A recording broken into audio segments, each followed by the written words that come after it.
Charles III, by the grace of God, of the United Kingdom of Great Britain and Northern Ireland, and of our other realms and territories King, Head of the Commonwealth, Defender of the Faith, to all lords spiritual and temporal, and all other our subjects whatsoever to whom these presents shall come, greeting.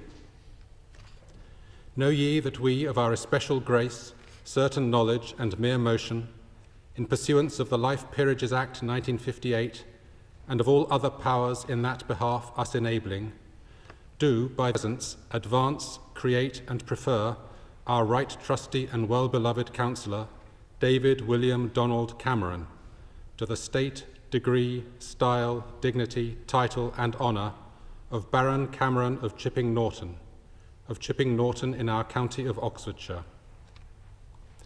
And for us, our heirs and successors, do appoint, give, and grant unto him the said name, state, degree, style, dignity, title, and honour of Baron Cameron of Chipping Norton, to have and to hold unto him for his life.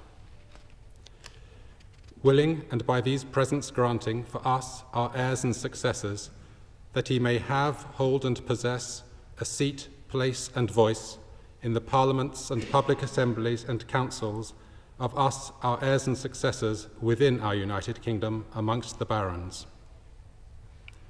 And also that he may enjoy and use all the rights, privileges, preeminences, immunities, and advantages to the degree of a baron duly and of right belonging, which barons of our United Kingdom have heretofore used and enjoyed, or as they do at present use and enjoy. In witness whereof, we have caused these our letters to be made patent. Witness ourself at Westminster, the 17th day of November, in the 2nd year of our reign. By warrant, under the King's sign manual.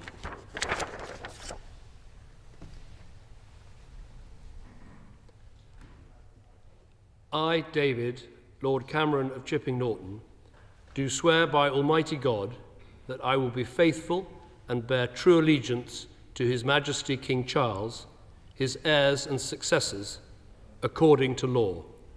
So help me God.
First oral question, Baroness Jones of Whitchurch.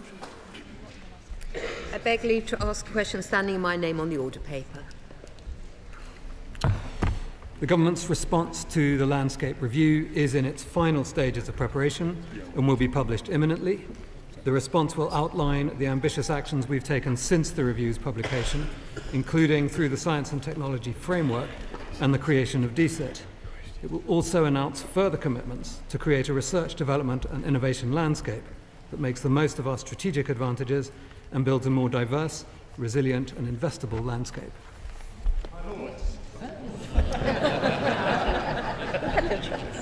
I thank the Noble Lord, the Minister, for that reply, but he'll know that the review identified significant problems in the UK's RDI landscape, some of which are long-term and serious, and are preventing us from becoming a science superpower. So can he assure us that the government will take on board the integrated set of recommendations proposed in the review and establish an authoritative working group to implement them, rather than adopting a piecemeal approach to what is a very serious challenge?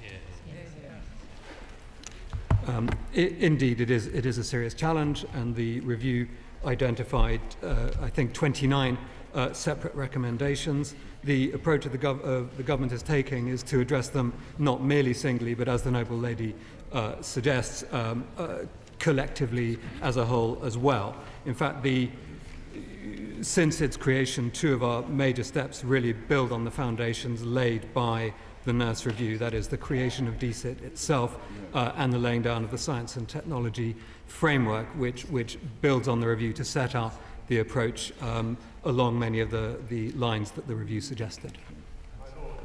Apologies to the Noble Baroness Lady Jones of Whitchurch. The nurse review points out that the government investment in R&D in the UK at 1.12% of GDP is five times lower than the OECD average. The UK ranks 27th out of 36 OECD countries. Where does the Noble Lord the Minister think we should rank if we are to unlock the UK's full potential in science? Well,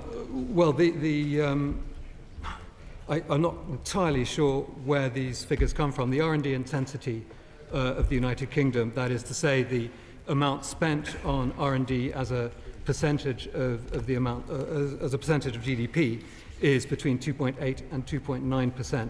That places us fourth in the G7, behind Japan, Germany, and the United States, also behind Israel and Korea. So it can certainly be higher, and that's why we've committed to spending 20 billion per year by the 24-25 spending review. Spoke of were in the review. I read it this morning. Can I ask him to reassure us that the response will represent the views of the whole of Whitehall, not just the Treasury for the advanced spending, but the Department for Education and the Home Office? The review says that we need a workforce of several 100,000 more by 2030, half from the UK, half from abroad. That will require a change in science education in schools, higher pay for researchers in British universities, and from abroad, it will require the Home Office to reverse the huge increase in visa and health charges it intends to impose up front on researchers attracted to work in this country. Indeed, and the Noble Lord is absolutely right. We've identified that from the base now of roughly 1 million people in this country working in R&D, taking into account retirements, we probably need by 27 another 380,000 R&D workers. Now, inevitably, a great many of those are going to need to come via the immigration route. In terms of there are a wide variety of visa programs that can meet that need.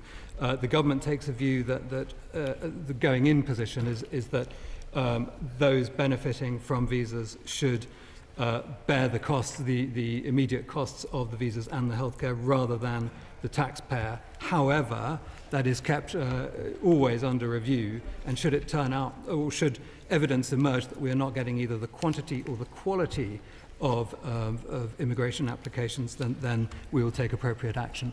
My Lords, there are two streams of funding that the universities rely on, are the quality-related funding and the charity research support funding.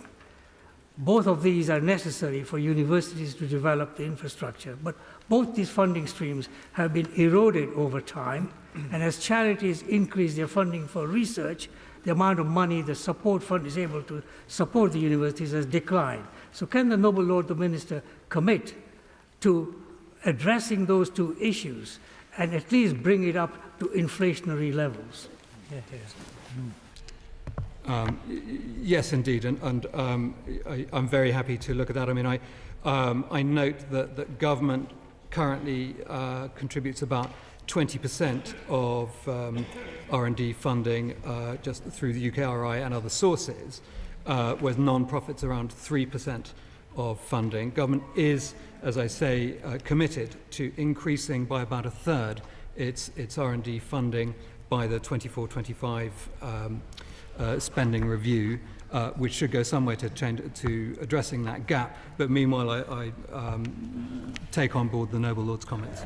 Well, my Noble Minister agreeing with me that in addition to government spend, R&D tax credits have risen to 7.3 billion from 6.6 billion last year, which is to be very welcomed, but that perhaps it could be higher if SMEs were, or if there was a campaign to explain to SMEs the availability